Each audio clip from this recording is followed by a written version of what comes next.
नमस्कार दोस्तों, मैं पवन आपका मेरे चैनल टेकी पवन में स्वागत करता हूं। कृपया टेकी पवन चैनल को सब्सक्राइब करें एवं लाइक करें।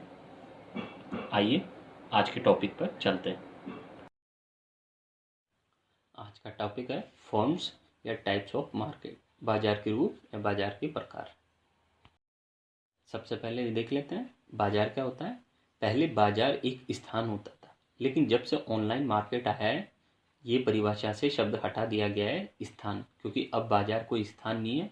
बाजार एक ऐसी व्यवस्था है जहां किसी वस्तु के बहुत से क्रेता एवं विक्रेता क्रय विक्रय का कार्य करते हैं।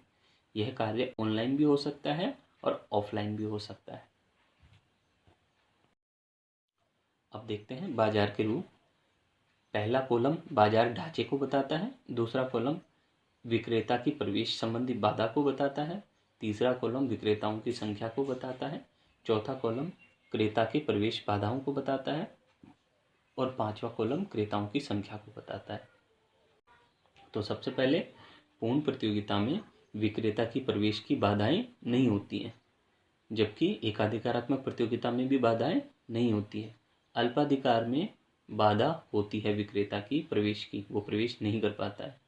अल्प क्रेताधिकार में भी कोई बाधा नहीं होती विक्रेता के प्रवेश की मार्केट में।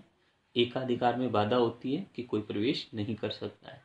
और क्रेता एकाधिकार जो होता है उसमें भी विक्रेता कोई भी आ सकता है मार्केट में, उसकी भी कोई बाधा नहीं होती। अब आते हैं हम विक्रेताओं की संख्या के आधार पर तुलना। तो पूर्ण प्रतियोगिता में अनेक विक्रेता होते हैं, एकाधिकारात्मक प्रतियोगिता में भी अनेक विक्रेता होते हैं, अल्पाधिकार में थोड़े से विक्रेता होते हैं, 8-10 के आसपास।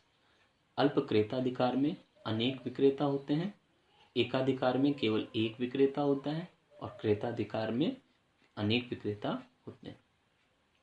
अब हम आते हैं क्रेता प्रवेश संबंधी बाधाएं। पूर्ण प्रतियोगिता में क्रेता के प्रवेश पर कोई प्रतिबंध नहीं होता है, कितने ही बायर आ सकते हैं। एकाधिकारात्मक प्रतियोगिता बाजार में भी क्रेता कितने भी आ सकते हैं, उसके लिए कोई बाधा नहीं। अल्पाधिकार में भी अनंत क्रेता आ सकते हैं।